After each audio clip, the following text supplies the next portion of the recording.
Welcome to JDK institution. ಎಲ್ಲರಿಗೂ ನಮಸ್ಕಾರ. Units and dimensions ಆದಮೇಲೆ ನಾವು ಫರ್ದರ್ ನೆಕ್ಸ್ಟ್ ಚಾಪ್ಟರ್ಸ್ನ ಕಲಿಯೋದಕ್ಕಿಂತ ಮುಂಚೆ ನಮಗೆ ಕೆಲವೊಂದಷ್ಟು ಮ್ಯಾಥಮೆಟಿಕಲ್ ಟೂಲ್ಸ್ ಬಹಳ ಅವಶ್ಯಕತೆ ಇರುತ್ತೆ. ನಾವು ಮಾತಾಡಬೇಕು ಇನ್ನೊಬ್ಬರ ಜೊತೆ ಅಂದರೆ ನಮಗೆ ಮೊದಲು ಏನು ಗೊತ್ತಿರಬೇಕು, ಭಾಷೆ ಗೊತ್ತಿರಬೇಕು. ಈಗ ನಿಮಗೆ ನಾನು ಮಾತಾಡ್ತಿರೋದು ಅರ್ಥ ಆಗ್ತಿದೆ, ಯಾಕೆ ಕನ್ನಡದಲ್ಲಿ ಮಾತಾಡ್ತಿದ್ದೀನಿ, ನೀವು ಕನ್ನಡದವರು, ಓಕೆ, ಅರ್ಥ ಆಗ್ತಿದೆ. ಹಂಗಾದರೆ ಈ ಯೂನಿವರ್ಸು ಕೂಡ ನಮ್ಮ ಜೊತೆ ಮಾತಾಡುತ್ತೆ. ಯಾವ ಲ್ಯಾಂಗ್ವೇಜ್ನಲ್ಲಿ? ಮ್ಯಾಥಮೆಟಿಕ್ಸ್ ಲ್ಯಾಂಗ್ವೇಜ್ನಲ್ಲಿ. ಅದಕ್ಕೆ ಪೌಲಿ ಹೇಳ್ತಾರೆ ಗಾಡ್ ಈಸ್ ಗ್ರೇಟೆಸ್ಟ್ ಮ್ಯಾಥಮೆಟಿಷಿಯನ್ ಅಂತ ಹೇಳಿ. ಭಗವಂತ ನಮ್ಮ ಜೊತೆ ಮಾತಾಡೋದೇ ಈ ಭಾಷೆನಲ್ಲಿ. ಎಲ್ಲರಿಗೂ ಅರ್ಥ ಆಗಲ್ಲ ಅಷ್ಟೇ. ನಿಮಗೆ ಅರ್ಥ ಮಾಡ್ಕೊಳ್ಳೋ ಶಕ್ತಿ ಬರಲಿ ಅಂತ ಹೇಳಿ ನಾವು ವಿಶ್ ಮಾಡ್ತೀವಿ. ಬಟ್ ನಮಗೆ ಈಗ ಫೌಂಡೇಶನ್ ಫಿಸಿಕ್ಸ್ ಕಲಿಯೋದಕ್ಕೆ ಒಂದಷ್ಟು ಫೌಂಡೇಶನ್ ಮ್ಯಾಥಮೆಟಿಕಲ್ ಟೆಕ್ನಿಕ್ಸ್ ಬೇಕಾಗುತ್ತೆ. ಅದನ್ನು ಒನ್ ಬೈ ಒನ್ ನೋಡ್ತಾ ಹೋಗೋಣ. ಇನ್ ಅ ನಟ್ಶೆಲ್ ಮೊದಲನೇದು ಏನಪ್ಪ ಅಂದರೆ ಗ್ರಾಫಿಕಲ್ ಅನಾಲಿಸಿಸ್. ನೀವೆಲ್ಲ ಹೈಸ್ಕೂಲ್ ಲೆವೆಲ್ನಲ್ಲಿ ಗ್ರಾಫ್ಗಳನ್ನ ಪ್ಲಾಟ್ ಮಾಡಿರ್ತೀರಾ. ಗ್ರಾಫ್ ಪ್ಲಾಟ್ ಮಾಡಿ ಅಂದರೆ ಮೊದಲೇನು ಮಾಡ್ತೀರಾ? ಎರಡು ಮ್ಯೂಚುವಲಿ ಪರ್ಪೆಂಡಿಕ್ಯುಲರ್ ಲೈನ್ ಹಾಕ್ಕೊತೀರಾ. ಒಂದನ್ನು ಎಕ್ಸ್ ಆ್ಯಕ್ಸಿಸ್ ಅಂತ ನೇಮ್ ಮಾಡ್ಕೊತೀರಾ, ಇನ್ನೊಂದನ್ನು ವೈ ಆ್ಯಕ್ಸಿಸ್ ಅಂತ ನೇಮ್ ಮಾಡ್ಕೊತೀರಾ, ಆರಿಜಿನ್ ಅಂತ ತಗೊಳ್ತೀರಾ. ಏನೇ ಮೆಜರ್ಮೆಂಟ್ ಮಾಡಬೇಕಾದ್ರೂ ಎಲ್ಲಿಂದ ಶುರು ಮಾಡ್ತೀರಾ? ಆರಿಜಿನಿಂದನೇ ಶುರು ಮಾಡ್ತೀರಾ. ಆರಿಜಿನಿಂದ ರೈಟ್ ಸೈಡಿಗೆ ಹೋದರೆ ಪಾಸಿಟಿವ್ ವ್ಯಾಲ್ಯೂಸ್ ಕೊಡ್ತೀರಾ, ಆರಿಜಿನಿಂದ ಲೆಫ್ಟ್ ಸೈಡಿಗೆ ಬಂದಾಗ ನೆಗೆಟಿವ್ ವ್ಯಾಲ್ಯೂಸ್ ಕೊಡ್ತೀರಾ. ಆರಿಜಿನಿಂದ ಕೆಳಗಡೆ ಬಂದರೆ ನೆಗೆಟಿವ್ ವ್ಯಾಲ್ಯೂಸ್ ಕೊಡ್ತೀರಾ, ಆರಿಜಿನಿಂದ ಮೇಲ್ಗಡೆ ಹೋಯಿತು ಅಂತಂದರೆ ಪಾಸಿಟಿವ್ ವ್ಯಾಲ್ಯೂಸ್ನ ಕೊಡ್ತೀರಾ. Y X, this is X dash and this is Y dash. ಈ ಎಲ್ಲ ಫೌಂಡೇಶನ್ ನಿಮಗೆ ಇದೆ ಅಂತ ನಾನು ಭಾವಿಸ್ತೀನಿ. ಈಗ ಇದೇ ಗ್ರಾಫ್ನಲ್ಲಿ ನಿಮಗೆ ಏನೇನೆಲ್ಲ ಕರುಗಳು ಬರ್ಬೋದು? ಸ್ಟ್ರೈಟ್ ಲೈನ್ ಬರ್ಬೋದು, ಈ ರೀತಿ ಪ್ಯಾರಾಬೋಲಾಗಳನ್ನ ನೀವು ಹಾಕಿರ್ಬೋದು. ಅವೆರಡೇನಾ? ಇಲ್ಲ, ಎಲಿಪ್ಸ್ ಕೂಡ ಬರ್ಬೋದು, ಈ ರೀತಿಯಾಗಿ ಸರ್ಕಲ್ ಕೂಡ ಬರ್ಬೋದು. ಇದೇ ಗ್ರಾಫ್ನಲ್ಲಿ ಏನು ಬೇಕಾದರೂ ಕರುಗಳು ಬರ್ಬೋದು. ಬಟ್ ಇಲ್ಲಿ ನಾವು ಕೆಲವೊಂದು ಸ್ಟ್ಯಾಂಡರ್ಡ್ ಕರ್ವ್ಸ್ಗಳಿಗೆ ಯಾವ ರೀತಿ ಈಕ್ವೇಷನ್ಸ್ ಇರ್ತವೆ ಅಂತ ನೋಡ್ತಾ ಹೋಗೋಣ. ಯಾಕಂದರೆ this will going to help us a lot. ಇದು ನಮಗೆ ಬೇಕೇ ಬೇಕು. ಅದರಲ್ಲಿ ಮೊದಲನೇದು straight line. So straight line equation ಯಾವ ಥರ ಇರುತ್ತೆ?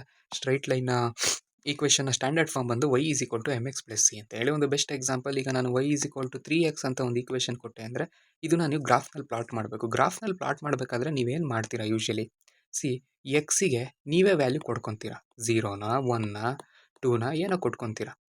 ಈ ವ್ಯಾಲ್ಯೂನ ಯೂಸ್ ಮಾಡಿಕೊಂಡು ವೈಗೆ ಏನು ಬರುತ್ತೆ ಅಂತ ಫೈಂಡ್ ಔಟ್ ಮಾಡ್ಕೊತೀರಾ. ಹೆಂಗೆ ಫೈಂಡ್ ಔಟ್ ಮಾಡ್ಕೊತೀರಾ? ನಾನೇನೋ ಒಂದು ಈಕ್ವೇಷನ್ ಕೊಟ್ಟಿರ್ತೀನಲ್ಲ, ಇದೇ ಎಕ್ಸಾಂಪಲ್ಲು. ಈಗ ನಾನೇನಾದರೂ ಎಕ್ಸಿಗೆ 0 ಕೊಟ್ಟರೆ ವೈಗೆ ಏನು ಬರುತ್ತೆ? 3 × 0 0. ಎಕ್ಸಿಗೆ 1 ಕೊಟ್ಟರೆ ವೈಗೆ ಏನು ಬರುತ್ತೆ? 3 ಬರುತ್ತೆ. ಈ ಥರ ವೈಗೆ ಬೇರೆ ಬೇರೆ ಡಿಫ್ರೆಂಟ್ ವ್ಯಾಲ್ಯೂಸ್ನ ಕೊಟ್ಟು, ಎಕ್ಸಿಗೆ ಬೇರೆ ಬೇರೆ ಡಿಫ್ರೆಂಟ್ ವ್ಯಾಲ್ಯೂಸ್ನ ಕೊಟ್ಟು ವೈಗೆ ಏನು ಬರುತ್ತೆ ಅಂತ ನೋಡ್ಕೊತೀರಾ. ನೀವು ಗ್ರಾಫ್ ಹಾಕ್ಕೊಂಬಿಟ್ಟು ಇದನ್ನು ಗ್ರಾಫ್ನಲ್ಲಿ ಪಾಯಿಂಟ್ಸ್ಗಳನ್ನ ಇಡ್ತಾ ಹೋಗಿ ಒಂದಕ್ಕೊಂದು ಜಾಯಿನ್ ಮಾಡ್ತೀರಾ. ಕಡೆಗೆ ಯಾವುದೋ ಒಂದು ಕರ್ವ್ ಶೇಪ್ ಬರುತ್ತೆ. ಓಕೆ, ಸೊ ಈಗ ನಾನು ಡಿಸ್ಕಸ್ ಮಾಡ್ತಿರೋದು ಪರ್ಟಿಕ್ಯುಲರ್ಲಿ ಸ್ಟ್ರೈಟ್ ಲೈನು. ಸ್ಟ್ರೈಟ್ ಲೈನ್ಗೆ ಸ್ಟ್ಯಾಂಡರ್ಡ್ ಈಕ್ವೇಷನ್ ಬಂದು y = mx + c. y = 3x ಇರ್ಬೋದು, ಅಥವಾ y = ಸಮಥಿಂಗ್ ಲೈಕ್ 6x + 8 ಇರ್ಬೋದು. ಈ ರೀತಿ ಯಾವುದೇ ಈಕ್ವೇಷನ್ ಇರಲಿ, ನೀವು ಸ್ಟ್ಯಾಂಡರ್ಡ್ ಈಕ್ವೇಷನ್ ಜೊತೆ ಕಂಪೇರ್ ಮಾಡ್ಕೋಬೇಕು. ಇಲ್ಲಿ m ಅಂದರೆ ಏನು? ಸ್ಲೋಪು. ಈಗ ನಾನು ಕೊಟ್ಟಿರೋ ಈ ಈಕ್ವೇಷನ್, ಮೊದಲನೇ ಈಕ್ವೇಷನಲ್ಲಿ ಸ್ಟ್ಯಾಂಡರ್ಡ್ ಈಕ್ವೇಷನ್ ಜೊತೆ ಕಂಪೇರ್ ಮಾಡಿದಾಗ ಸಿ ವ್ಯಾಲ್ಯೂ ಎಷ್ಟಿದೆ? 0 ಇದೆ. ಇಲ್ಲಿ ಸಿ ಇಲ್ವೇ ಇಲ್ಲ. m ಜಾಗದಲ್ಲಿ ಏನಿದೆ? 3 ಇದೆ. ಹಂಗಾದರೆ ಈ ಈಕ್ವೇಷನ್ನಲ್ಲಿ ಸ್ಲೋಪ್ ವ್ಯಾಲ್ಯೂ ಎಷ್ಟು? 3.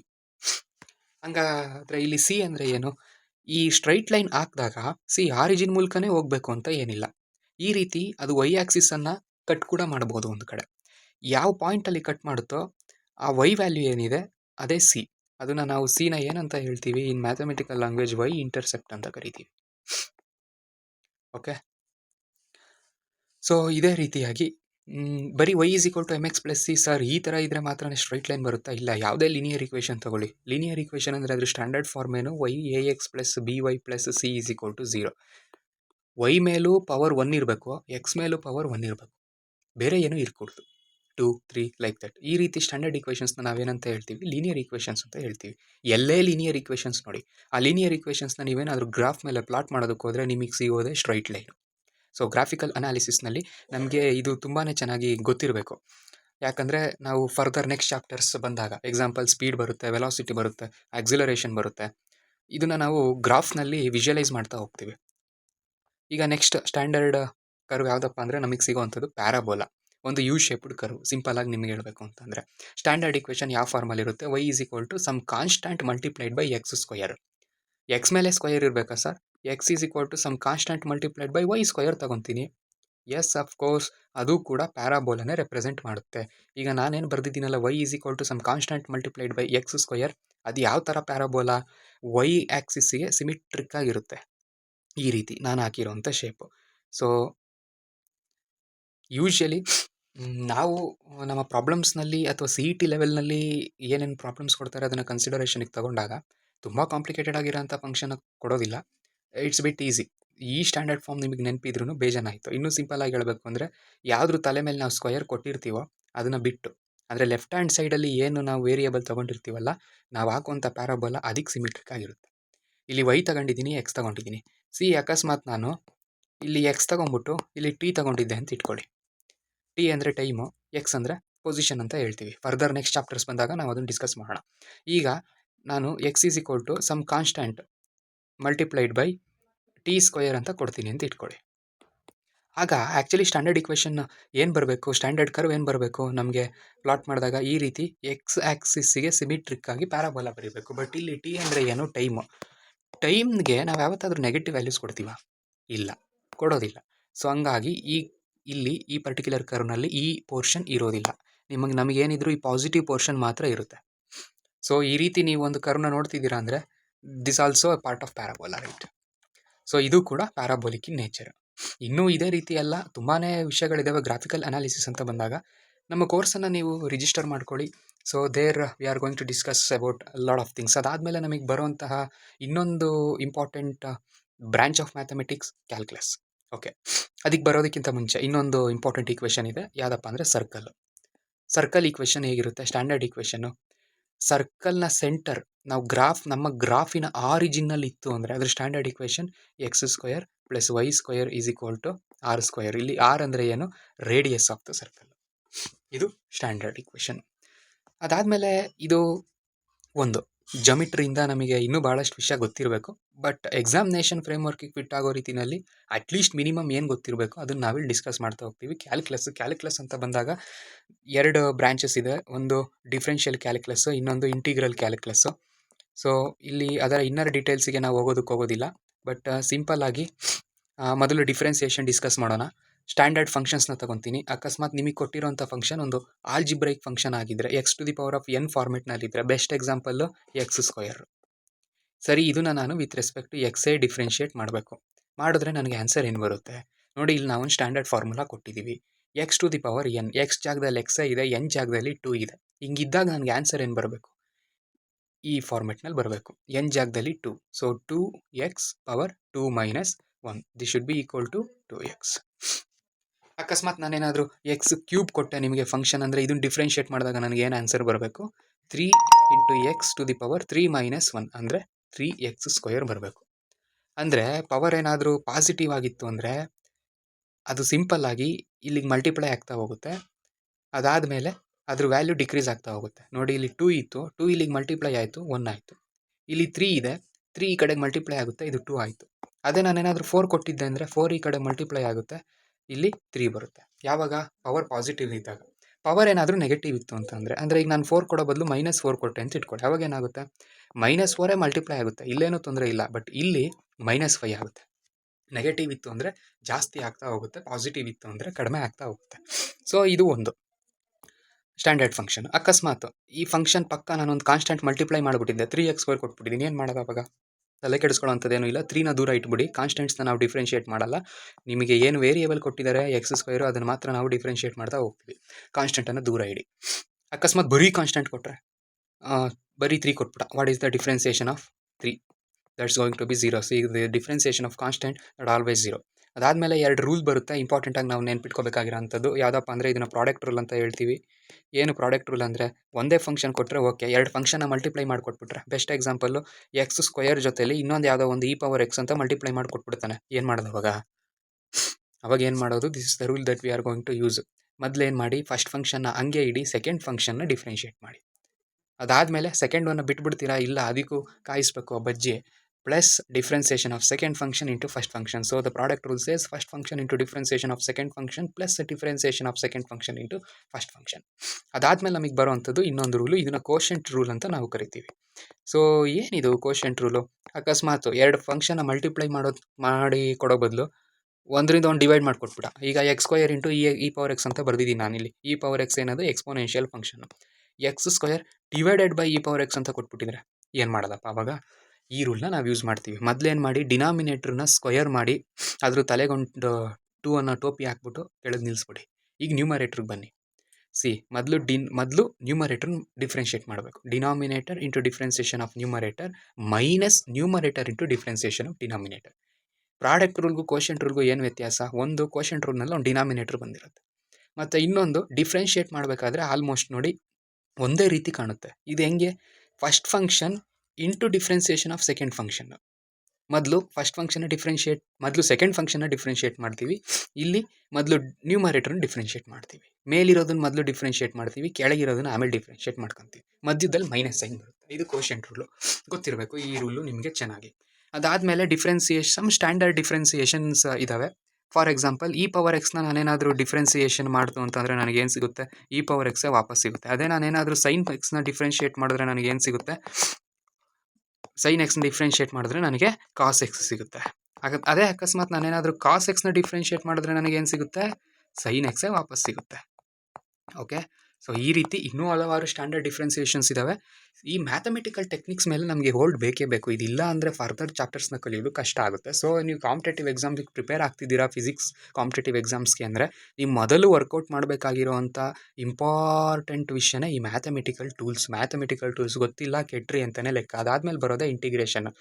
ಈ ಥರ ಸ್ಟ್ಯಾಂಡರ್ಡ್ ಫಂಕ್ಷನ್ ತೊಗೊಂಡ್ವಲ್ಲ ನಾವು ಡಿಫ್ರೆನ್ಸಿಯೇಷನಲ್ಲಿ, ಅದೇ ಥರ ಇಂಟಿಗ್ರೇಷನಲ್ಲೂ ಈ ಥರ ಒಂದು ಫಂಕ್ಷನ್ ನಾನು ಇಂಟಿಗ್ರೇಟ್ ಮಾಡ್ತಿದ್ದೀನಿ ಅಂದರೆ this is the formula that will going to work out. Example, x² ನಾನು ಇಂಟಿಗ್ರೇಟ್ ಮಾಡಬೇಕು. ಏನಾಗುತ್ತೆ? x² with respect to x integrate ಮಾಡ್ತು ಅಂತ ಅಂದರೆ ಈ ಫಾರ್ಮುಲಾನ ಫಾಲೋ ಅಪ್ ಮಾಡಿ. n ಜಾಗದಲ್ಲಿ 2 ಇದೆ, x ಜಾಗದಲ್ಲಿ x ಇದೆ. n ಜಾಗದಲ್ಲಿ 2 ಆಗ್ತಾ ಹೋಗಿ, ಸೊ ನನಗೆ ಅಲ್ಟಿಮೇಟ್ಲಿ ಈ ಒಂದು ಕಾನ್ಸ್ಟೆಂಟ್ನ ಆ್ಯಡ್ ಮಾಡಬೇಕು. x³ ಡಿವೈಡೆಡ್ ಬೈ 3 ಪ್ಲಸ್ ಸದ್ಯಕ್ಕೆ ನೆಗ್ಲೆಕ್ಟ್ ಮಾಡೋಣ ಆ ಕಾನ್ಸ್ಟೆಂಟ್ನ, ತಲೆ ಕೆಡಿಸ್ಕೊಳ್ಳೋದು ಬೇಡ ಆ ಕಾನ್ಸ್ಟೆಂಟ್ ಬಗ್ಗೆ. ಸೊ ಈ ರೀತಿ ಇದು ಒಂದು ಸ್ಟ್ಯಾಂಡರ್ಡ್ ಇಂಟಿಗ್ರೇಷನ್ ನಿಮಗೆ ಗೊತ್ತಿರಬೇಕು. ಇನ್ಫ್ಯಾಕ್ಟ್ ಇಂಟಿಗ್ರೇಷನಲ್ಲೂ ಒಂದು ಪ್ರಾಡಕ್ಟ್ ರೂಲ್ ಥರ ಇದೆ, UV ರೂಲ್ ಅಂತ ಕರೀತಾರೆ. ಈಗ ಅಷ್ಟೆಲ್ಲ ಡೀಟೇಲ್ಸ್ ಅವಶ್ಯಕತೆ ಇಲ್ಲ. ಕಲಿತ್ರೆ it's really good. Course register ಆಗಿ ಬಂದವ್ರಿಗೆ ನಾವು ಇನ್ನೂ ಡೆಪ್ತ್ ಆಗಿ ಇದನ್ನು ಡಿಸ್ಕಷನ್ ಮಾಡ್ತೀವಿ. ಈಗ ಒಂದಷ್ಟು ಸ್ಟ್ಯಾಂಡರ್ಡ್ ಇಂಟಿಗ್ರೇಷನ್ಸ್ ನಿಮಗೆ ಗೊತ್ತಿರಬೇಕು. ಯಾವುದು? sin x ಇಂಟಿಗ್ರೇಟ್ ಮಾಡಿದ್ರೆ ನಿಮ್ಗೆ ಏನು ಸಿಗುತ್ತೆ? With respect to x minus cos x ಸಿಗುತ್ತೆ. ಅದೇ cos x ನೀವು ಇಂಟಿಗ್ರೇಟ್ ಮಾಡಿದ್ರೆ ನಿಮ್ಗೆ ಏನು ಸಿಗುತ್ತೆ? With respect to x sin x ಸಿಗುತ್ತೆ. ಓಕೆ, ಇನ್ನೊಂದು ಬಹಳ ಇಂಪಾರ್ಟೆಂಟ್ ವಿಷಯ, this is fundamental theorem of calculus. ನಿಮಗೆ ಗೊತ್ತಿರಬೇಕು. ಯಾವುದಾದ್ರೂ ಒಂದು ಫಂಕ್ಷನ್ನ ಡಿಫ್ರೆನ್ಷಿಯೇಟ್ ಮಾಡಿದಾಗ ಏನೋ ಒಂದು ಫಂಕ್ಷನ್ ಸಿಗುತ್ತೆ ಅಂತ ಇಟ್ಕೊಳ್ಳಿ. Best example, sin x differentiate ಮಾಡಿದಾಗ ನಿಮಗೆ ಏನು ಸಿಕ್ತು? d/dx of sin x cos x ಸಿಗುತ್ತೆ. ಓಕೆ, ಈಗ ಉಲ್ಟಾ ಪ್ರೋಸೆಸ್ ಮಾಡಿದಾಗ ಅಂದರೆ ನಾನೇನಾದರೂ cos x ಇಂಟಿಗ್ರೇಷನ್ ಮಾಡಿದೆ ಅಂತ ಇಟ್ಕೊಳ್ಳಿ, ಅವಾಗ ನಮಗೆ ಏನು ಸಿಗಬೇಕು? ಈ sin x ನಮಗೆ ವಾಪಸ್ ಬರಬೇಕು. ಅದಕ್ಕೆ ನಾವು ಇಂಟಿಗ್ರೇಷನ್ನ ಏನಂತ ಹೇಳ್ತೀವಿ? ರಿವರ್ಸ್ ಪ್ರೋಸೆಸ್ ಆಫ್ ಡಿಫ್ರೆನ್ಸಿಯೇಷನ್ ಅಂತ ಕರೆಯೋದು. ಓಕೆ, ಅದೇ ಥರ ನೋಡಿ, ಅದೇ ನಾನು cos x ಡಿಫ್ರೆನ್ಷಿಯೇಟ್ ಮಾಡಿದಾಗ ನನಗೆ ಏನು ಸಿಗುತ್ತೆ? ಮೈನಸ್ sin x ಸಿಗುತ್ತೆ. cos x ಡಿಫ್ರೆನ್ಷಿಯೇಟ್ ಮಾಡಿದಾಗ ಮೈನಸ್ sin x ಸಿಗುತ್ತೆ. ಅದಕ್ಕೆ ನಾನು sin x ಇಂಟಿಗ್ರೇಷನ್ ಮಾಡಿದಾಗ ನನಗೆ ಏನು ಸಿಗಬೇಕು? ಮೈನಸ್ cos x ವಾಪಸ್ ಬರಬೇಕು. ಸೊ ಇಂಟಿಗ್ರೇಷನ್ ಅನ್ನೋದು ಇನ್ನೊಂದು ಬಹಳ ಇಂಪಾರ್ಟೆಂಟ್ ರೂಲು.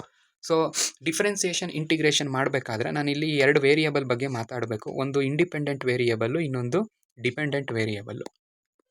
ಏನು ಇಂಡಿಪೆಂಡೆಂಟ್ ವೇರಿಯೇಬಲ್, ಡಿಪೆಂಡೆಂಟ್ ವೇರಿಯೇಬಲ್ ಅಂದರೆ ಫಸ್ಟ್ ಸ್ಟಾರ್ಟಿಂಗಲ್ಲೇ ನಾನು ಹೇಳಿದೆ, ಗ್ರಾಫ್ ಹಾಕೋದಕ್ಕೆ ಶುರು ಮಾಡ್ತೀರಾ. ಇಲ್ಲಿ x ಇರುತ್ತೆ, ಇದು y ಆ್ಯಕ್ಸಿಸ್ಸು. ನಾನು ಯಾವುದೋ ಒಂದು ಈಕ್ವೇಷನ್ ಕೊಟ್ಟೆ ಅಂದರೆ ನೀವು ಫಸ್ಟ್ ಏನು ಮಾಡ್ತೀರಾ? ಎಕ್ಸಿಗೆ ನೀವೇ ವ್ಯಾಲ್ಯೂಸ್ನ ಫಿಕ್ಸ್ ಮಾಡ್ಕೊತೀರಾ. ಆ ಎಕ್ಸಿಗೆ ವ್ಯಾಲ್ಯೂಸ್ ಕೊಟ್ಬಿಟ್ಟು ವೈಗೆ ಏನು ಬರುತ್ತೆ ಆಮೇಲೆ ನೋಡ್ಕೊತೀರಾ. ಯಾವುದಕ್ಕೆ ಸ್ವತಂತ್ರ ಇದೆ ಚೂಸ್ ಮಾಡೋದಕ್ಕೆ? ಎಕ್ಸ್ ವ್ಯಾಲ್ಯೂಸ್ ಚೂಸ್ ಮಾಡೋದಕ್ಕೆ ಸ್ವಾತಂತ್ರ್ಯ ಇದೆ. ಇಲ್ಲಿ ನಾವು ಇಂಡಿಪೆಂಡೆಂಟ್ ವೇರಿಯೇಬಲ್ ಎಕ್ಸು, ವೈನ ಡಿಪೆಂಡೆಂಟ್ ವೇರಿಯೇಬಲ್ ಅಂತ ತೊಗೊತೀವಿ. ನಮಗೆ ಸಿಂಗಲ್ ವೇರಿಯೇಬಲ್ ಕ್ಯಾಲ್ಕುಲಸ್ಸೇ ಸಾಕು. ಸೊ ಡಿಫ್ರೆನ್ಸಿಯೇಷನ್ ಬರೀಬೇಕಾದ್ರೆ we are going to differentiate this dependent variable with respect to independent variable. Okay, ಅದೇ ಥರ ಇಂಟಿಗ್ರೇಟ್ ಮಾಡಬೇಕಾದ್ರೂ ಅಷ್ಟೇ, we are going to integrate the function with respect to independent variable. Okay, so ಇಂಟಿಗ್ರೇಷನ್ನ ಡಿಫ್ರೆನ್ಸಿಯೇಷನ್ನ meaning ಏನು ಅಂತ ಒಂದು ಹೇಳ್ಬಿಡೋಣ. ಈ ಥರ ಒಂದು ಕರ್ವ್ ಇದೆ ಅಂತ ಇಟ್ಕೊಳ್ಳಿ. ಪ್ಯಾರಾಬೋಲಾನೇ ಎಕ್ಸಾಂಪಲ್ ಆಗಿ ತಗೊಳ್ತೀನಿ ನಾನು. ಇದು ಎಕ್ಸ್ ಆ್ಯಕ್ಸಿಸ್ಸು, ಇದು ವೈ ಆ್ಯಕ್ಸಿಸ್ಸು.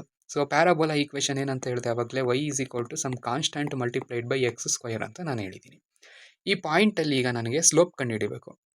ಸ್ಲೋಪ್ ಕಂಡುಹಿಡಿಬೇಕು ಅಂದರೆ ಏನು ಮಾಡ್ಕೊಳ್ಳಿ? ಯಾವುದೇ ಕರ್ವ್ ಇರಲಿ, ಪ್ಯಾರಾಬೋಲಾನೇ ಅಂತ ಅಲ್ಲ, ಈ ಥರ ಸಮಥಿಂಗ್ ಲೈಕ್ ದಿಸ್, ಈ ಥರ ಒಂದು ಕರ್ವ್ ಇತ್ತು. ಇದ್ರ ಸ್ಟ್ಯಾಂಡರ್ಡ್ ಈಕ್ವೇಷನ್ ಏನೋ ಗೊತ್ತಿಲ್ಲ ನನಗೆ, ಯಾವುದೋ ರ್ಯಾಂಡಮ್ ಕರ್ವ್. ಈ ಪಾಯಿಂಟಲ್ಲಿ ನಾನು ಸ್ಲೋಪ್ ಕಂಡುಹಿಡಿಬೇಕು. ಏನು ಮಾಡೋದು ಅವಾಗ? ಆ ಪಾಯಿಂಟಿಗೆ ಒಂದು ಟ್ಯಾಂಜೆಂಟ್ ಡ್ರಾ ಮಾಡ್ಕೋಬೇಕು. ಪಾಯಿಂಟಿಗೆ ಒಂದು ಟ್ಯಾಂಜೆಂಟ್ ಡ್ರಾ ಮಾಡ್ಕೊಳ್ಳಿ. ಈ ಟ್ಯಾಂಜೆಂಟಿನ ಸ್ಲೋಪೇನೆ ನಮಗೆ ಆ ಪಾಯಿಂಟಿನಲ್ಲಿ ಆ ಕರ್ವಿನ ಸ್ಲೋಪ್. ಹೆಂಗೆ ಕಂಡುಹಿಡಿತೀವಿ ಸ್ಲೋಪ್ನ? ಈ ಟ್ಯಾಂಜೆಂಟು ಎಕ್ಸ್ ಆಕ್ಸಿಸ್ ಜೊತೆ ಏನೋ ಒಂದು ಆ್ಯಂಗಲ್ ಫಾರ್ಮೇಷನ್ ಮಾಡಿರುತ್ತೆ ಥೀಟಾ ಅಂತ ಅಂದ್ಕೊಂಡ್ರೆ you can write slope m is equal to tan theta. ಈ ಥರನೂ ಸ್ಲೋಪ್ ಕಂಡುಹಿಡಿಬೋದು. ಆ್ಯಸ್ ಯೂಶುವಲ್ ಇದ್ದೇ ಇದೆ. Slope is equal to a b by b c. ಲ್ಯಾಬೋರೇಟರಿನಲ್ಲಿ ಎಕ್ಸ್ಪೆರಿಮೆಂಟ್ಸ್ ಮಾಡಿದಾಗ ಸ್ಲೋಪ್ ಕಂಡುಹಿಡಿಯೋದಕ್ಕೆ ಈ ಟೆಕ್ನಿಕ್ಸ್ನ ಯೂಸ್ ಮಾಡಿರ್ತೀವಿ. ಓಕೆ, ಹಂಗಾದರೆ ಇದು ಡಿಫ್ರೆನ್ಸಿಯೇಷನ್ನ ಅರ್ಥ.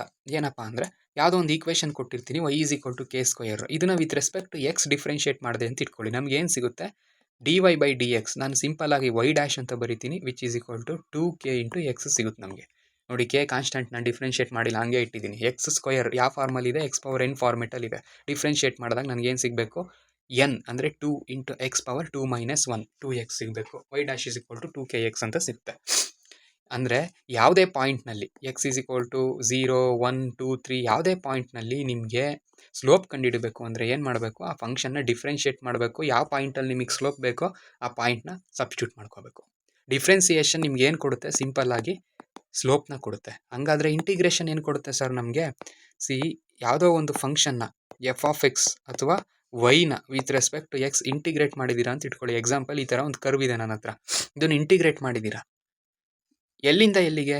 ಈ ಪಾಯಿಂಟಿಂದ ಈ ಪಾಯಿಂಟ್ವರೆಗೂ. ಈ ಪಾಯಿಂಟ್ ಹತ್ರ ಎಕ್ಸ್ ವ್ಯಾಲ್ಯೂನ x1 ಅಂತ ಕರೆಯೋಣ, ಈ ಪಾಯಿಂಟ್ ಹತ್ರ ಎಕ್ಸ್ ವ್ಯಾಲ್ಯೂನ x2 ಅಂತ ಕರೆಯೋಣ. ಓಕೆ,